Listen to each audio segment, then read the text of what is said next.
बच्चों, स्वागत है आप सभी का आपके अपने YouTube चैनल गणेशाय वर्ल्ड पर, जहां आप पढ़ते हो 11, 12 physics chemistry absolutely for free और आपके सारे डाउट होते हैं क्रिस्टल क्लियर। तो जैसा कि आपको पता है, हमने लास्ट क्लास में क्या पढ़ा था। ये लास्ट क्लास में हमने विभव और विभवांतर को समझा था।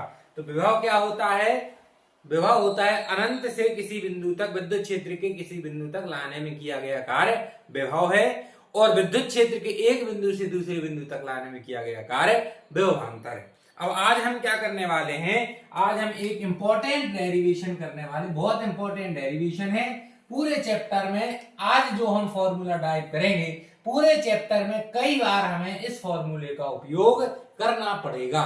तो आप समझ सकते हो कि ये डेरिवेशन कितना इंपॉर्टेंट होने वाला है। तो आज का हमारा टॉपिक है कि बिंदु आवेश के कारण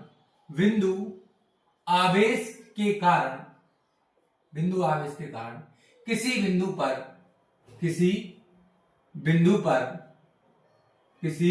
बिंदु पर विद्युत विभव ये हमारा आज का टॉपिक होने वाला है।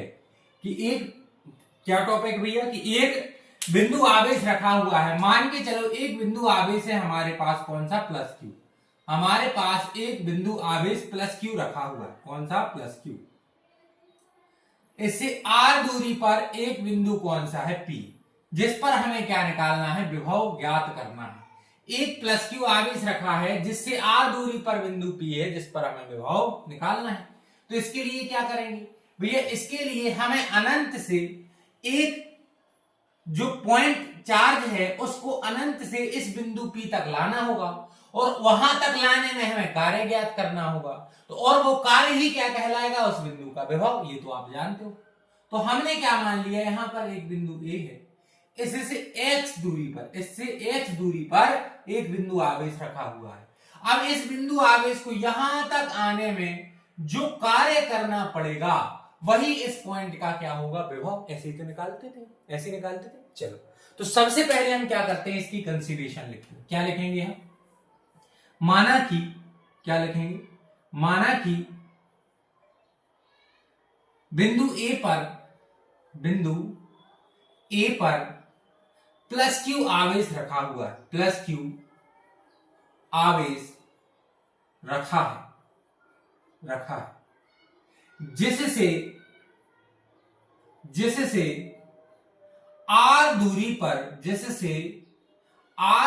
पर स्थित बिंदु पी पर हमें विभव ज्ञात करना है। भैया मेरे साथ ये लिखते चलना। ये कंसीडरेशन जो होती है बहुत आवश्यक होती है। विभव ज्ञात करना है। इसके लिए हमें क्या करना होगा? बिंदु ए से x दूरी पर एक एकांक आवेश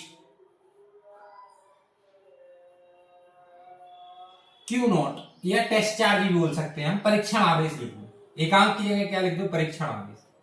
एक परीक्षण आवेश Q0 की कल्पना करते हैं। कल्पना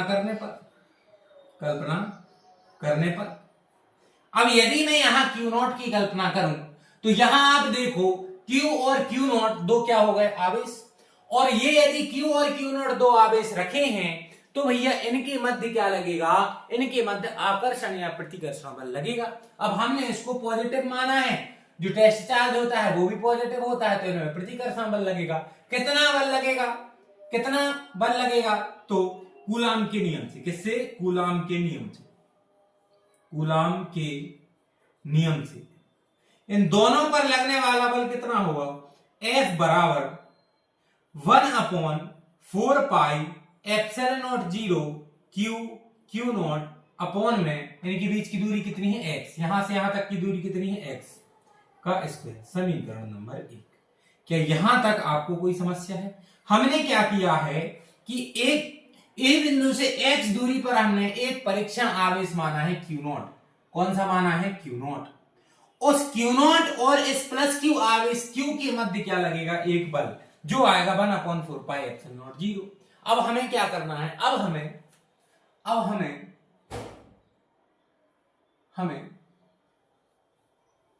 क्यू नॉट को कहां तक लाना है, क्यू नॉट को ए से आर दूरी पर बिंदु पी तक लाना है। क्यू नॉट को बिंदु पी तक लाने में किए गए कार्य की गणना करना है, किए गए कार्य की गणना करना है। क्या करना है, गणना करना है। तो भैया हम कभी भी, आपको पता है अनंत से लाने में तो कार्य छोड़ो, हम कभी भी पूरे कार्य की गणना नहीं करते। हम क्या करते हैं, एक छोटे से कार्य की गणना कर लेते हैं और फिर उसका क्या कर देते हैं, समाकलन। हम हमेशा से ऐसे, हम फिजिक्स में 11 से यही करते आ रहे। क्या करते आ रहे कि भाई मैंने एक छोटा सा कार्य निकाला और एक छोटे से कार्य का क्या कर दिया, समाकलन। क्या कर दिया, समाकलन, तो मुझे पूरा कार्य मिल जाता है। हमें पता है समाकलन का मतलब क्या हो, सम ऑफ इनफिनिट टाइम। किसी भी, मान के चलो ये एक लंबाई है, यदि हमें इसकी पूरी लंबाई निकालनी है तो छोटी सी लंबाई निकालो डीएल और उसका समाकलन कर दो तो हमें एल लंबाई मिल जाती। इसीलिए हमें क्या करना हो, यहां से यहां तक का कार्य निकालने में हमें समस्या हो, पेन पेपर पर भी। तो हम क्या करेंगे, यहां बिंदु मान लो कोई भी, यहां बिंदु मान लो, यहां बी माना है तो यहां मान लो बी और यहां मान लो सी। तो हम बी से सी तक लाने में हमें यदि एक छोटा सा कार्य ज्ञात कर ले, इस बिंदु आवेश को, इस टेस्ट चार्ज को हम बी से सी तक लाने में एक छोटा सा कार्य dw क्या कर लें, ज्ञात कर लें, उसका हम समाकलन कर देंगे तो मुझे पूरा कार्य मिल जाएगा। तो हम क्या कर रहे हैं, हम कर रहे हैं कि क्यू नॉट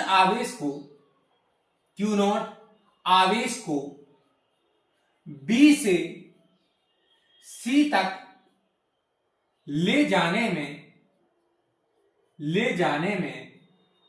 किए गए कार्य की गणना करते हैं। किया गया कार्य अल्प कार्य होगा भैया। तो अल्प कार्य dw बराबर क्या होता है, कार्य बराबर क्या होता है, बल गुणित विस्थापन। हमेशा से पढ़ा, कार्य बराबर बल गुणित विस्थापन। तो F और विस्थापन कितना हुआ, मान के चलो इसका dx। तो बल गुणित में विस्थापन dx हम लेंगे माइनस। क्यों लेंगे माइनस, क्योंकि यहां देखो पॉजिटिव और यहां भी पॉजिटिव। तो भैया आप देखो कि बल की दिशा ये है, देखो पॉजिटिव में क्या होता है, प्रतिकर्षण। लेकिन हम इसको एक्सटर्नल फोर्स लगा के ला रहे हैं इस डायरेक्शन में, तो बल की दिशा विस्थापन की दिशा की कैसी हो गई, विपरीत। प्लस क्यू आवेश और प्लस क्यू आवेश में बल लग रहा है उस साइड, प्रतिकर्षण।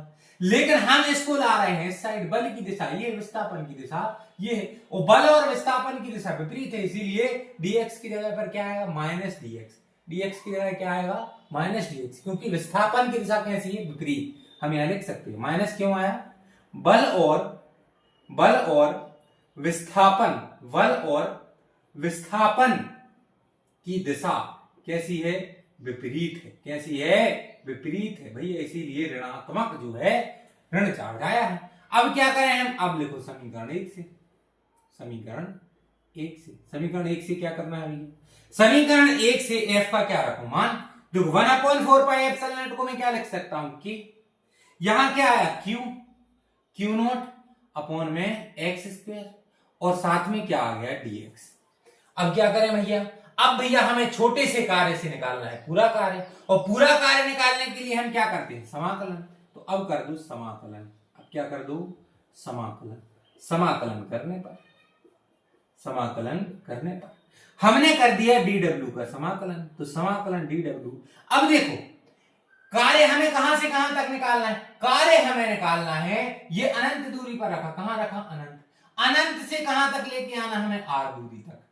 ये कहां रखा, अनंत से कहां लाना, r दूरी। तो हमें कार्य जो निकालना है वो निकालना है कहां से कहां तक, अनंत से r दूरी तक। कहां से कहां तक, अनंत से r दूरी। इससे r दूरी पर है ना, यहां लेके आना। तो अनंत से r दूरी तक हमें निकालना है कि Q naught upon x square into dx। कोई समस्या नहीं। dw का इंटीग्रेशन क्या हो जाएगा, w k q Q not, भैया ये तो कांस्टेंट है, इनका तो कुछ होगा नहीं, सिग्मा अनंत से कहा आर, क्या बचा 1 upon x square dx, 1 upon x square into dx, इतना बचा। ठीक, समझ में आता जा रहा नहीं आता जा रहा। अब आप यहां तक देख लो अच्छे से कि कार्य कितना आ गया हमारा, के क्यू नॉट और इंटीग्रेशन अब किसका हुआ 1 अपॉन एक्स स्क्वायर डीएक्स। क्या यहां तक आपको समझ में आया? यदि समझ में आ गया हो तो ये जो कंसीडरेशन मैंने लिखी है एक बार इसका स्क्रीनशॉट ले लो, फिर हम क्या करते हैं इसको फर्दर आगे हम इसको सिंप्लीफाई करते हैं और हम सॉल्व करते हैं। तो इसका स्क्रीनशॉट ले लो, एक बार ले लिया, चलो अब हम इसको करते हैं साफ। ठीक, अब हम इसको करते हैं साफ और यहां क्या करेंगे, यहां हम आगे डेरिवेशन अपना कंटिन्यू करेंगे।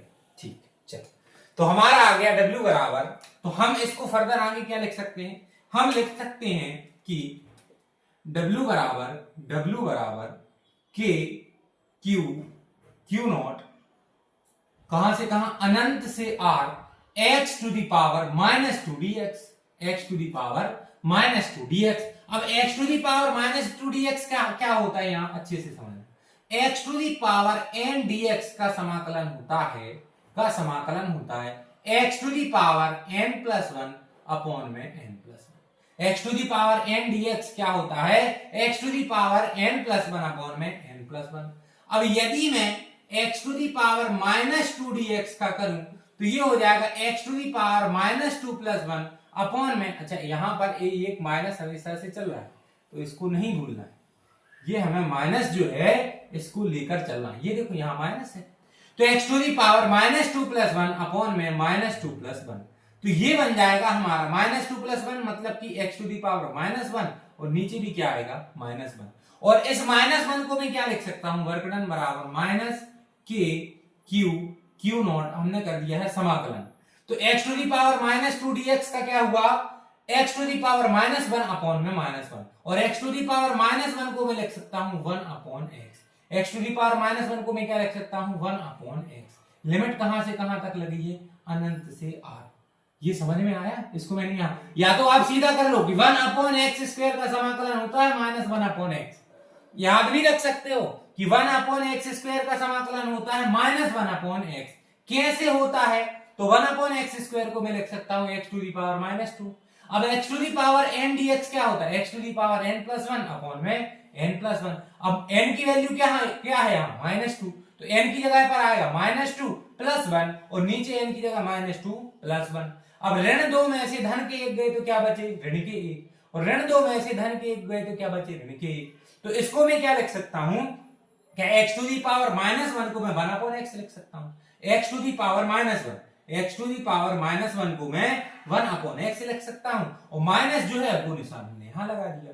तो x to the 1 upon x square का समाकलन आ गया माइनस 1 अपॉन x, तो ये माइनस से माइनस कैंसिल, तो वर्गडन हमारा आ गया के क्यू नॉट। पहले कौन सी लिमिट लगे, अपर लिमिट, अपर लिमिट क्या है r, तो x की जगह क्या आएगा 1 अपॉन r, माइनस में लोअर लिमिट 1 अपॉन इंफिनिटी। अब ये 1 अपॉन इंफिनिटी क्या होता है, इंफिनिटी को हम 1 अपॉन 0 लिख सकते हैं, और 1 अपॉन 0 क्या होता है, 1 अपॉन इंफिनिटी इंफिनिटी नहीं होता, 1 अपॉन इंफिनिटी क्या होता है 0, क्योंकि इंफिनिटी मतलब 1 अपॉन 0, और 0 का जब 0 बटे के बटे में है तो कहां जाएगा ऊपर, तो बन जाएगा 0 अपॉन 1, और 0 अपॉन 1 क्या होता है 0 होता है ना कि अनंत, तो इसलिए 1 अपॉन इंफिनिटी की वैल्यू क्या आती है 0। तो हमारा कार्य आ गया के q not 1 upon r minus 0, 0 का तो कोई फर्क पड़ता नहीं है, तो कार्य आ गया के क्यू नॉट अपॉन में r। लेकिन हमें कार्य नहीं निकालना, हमें क्या निकालना है भैया, हमें तो निकालना है विद्युत विभव, और विद्युत विभव का फॉर्मूला क्या होता है, कल हमने पढ़ा, विद्युत विभव भी बराबर होता है वर्क डन अपॉन में चार्ज। तो जल्दी से बताओ वर्क डन क्या आया, के क्यू नॉट, और चार्ज क्या है क्यू नॉट से क्यू नॉट गया, और नीचे क्या, एक मिनट, वर्क डन क्या है, वर्क डन है के क्यू नॉट अपॉन में r, और नीचे क्या आया क्यू नॉट, तो क्यू नॉट से क्यू नॉट क्या हो गया कैंसिल। तो हमारा जो फाइनल फॉर्मूला आया निकल के, क्या मैं इसको यहां लिख दूं, कहीं भी लिख सकता हूं, चल ये जो फाइनल फॉर्मूला हमारा निकल के आएगा ये मैं लिख रहा हूं यहां। तो हमारा फाइनल फॉर्मूला निकल के आया v बराबर देखो क्यू नॉट से क्यू नॉट गया, के क्यू अपॉन में आर। v बराबर क्या आया, के क्यू अपॉन में आर। के की जगह आप 1/4 एप्सिलॉन नॉट क्यू अपॉन में आर। और आपको हमेशा जब भी सूत्र लिखना है तो उसकी यूनिट लिखनी है v। आया समझ में? ये आ गया हमारा के क्यू अपॉन में R 1/4 epsilon naught q upon में आर वोल्ट। ठीक, हमेशा उसकी यूनिट आपको जरूर लिखना है। तो ये आ गई हमारी बिंदु आवेश के कारण किसी बिंदु पर विद्युत विभव। कैसे निकालेंगे भैया, तो ये आपको पूरा का पूरा 2 से 3 बार आप इसको करके देखोगे, पूरा छाप के आओगे आप, क्योंकि ये आने की प्रबल संभावना है। और आने की प्रबल संभावना तो है ही, उसके अलावा इस सूत्र का उपयोग हम कई बार करने वाले हैं। कई डेरिवेशन इसी चैप्टर के होंगे जो इस सूत्र पर निर्भर होंगे। करना क्या है, कुछ नहीं करना भैया, हमें सिर्फ सीधा सीधी सी बात है कि हमें कार्य निकालना है। पूरा कार्य निकालेंगे नहीं तो बी से सी एक छोटी सी डिस्टेंस के लिए छोटा सा कार्य निकालेंगे, और कार्य बराबर होता है बल विरुद्ध विस्थापन। तो डी डब्ल्यू बराबर एफ डी एक्स। अब एफ की वैल्यू हमने कूलाम के नियम से के क्यू1 क्यू2 अपॉन आर स्क्वायर से निकाल दी। आर की जगह पर इसकी डिस्टेंस है एक्स, तो एक्स स्क्वायर, और छोटा सा विस्थापन कितना हुआ डीएक्स। अब क्या किया हमने, कुछ नहीं किया, के की क्यू नॉट कैसी वैल्यू है, कांस्टेंट वैल्यू है, इसको बाहर लेके आए और 1/x square. 1/x square dx क्या होता है 1/x। x की जगह एक बार क्या लिखा है r अपर लिमिट माइनस में लोअर लिमिट 1/इंफिनिटी होता है 0, तो बचा 1/r। के क्यू की क्यू नॉट अपॉन में r। तो ये आ गया हमारा पूरा वर्क डन, पूरा कार्य। अब विभव v बराबर क्या होता है, कार्य बटे चार्ज आवेश। तो कार्य हमने कितना किया, k q q q naught upon R, और नीचे क्या बचा क्यू नॉट, तो वर्क डन भी। तो हमारा जो विभव भी है वो आ गया के क्यू अपॉन में आर। के की वैल्यू होती है 1/4 epsilon naught q upon R. तो आज हमने क्या किया, आज हमने बिंदु आवेश के कारण क्या निकाला है, उससे आर दूरी पर बिंदु पी पर विभव की हमने विभव के लिए डेरिवेशन की है, गणना की है। क्लियर है? तो उम्मीद है आपका ये वीडियो, आज का ये वीडियो आपको जरूर समझ में आया होगा, पसंद आया होगा। तो यदि पसंद आया है तो आपको क्या करना है, कमेंट करना है, चैनल को सब्सक्राइब करना है, वीडियो को ज्यादा से ज्यादा शेयर करना है। आपका बहुत बहुत धन्यवाद। Thank you.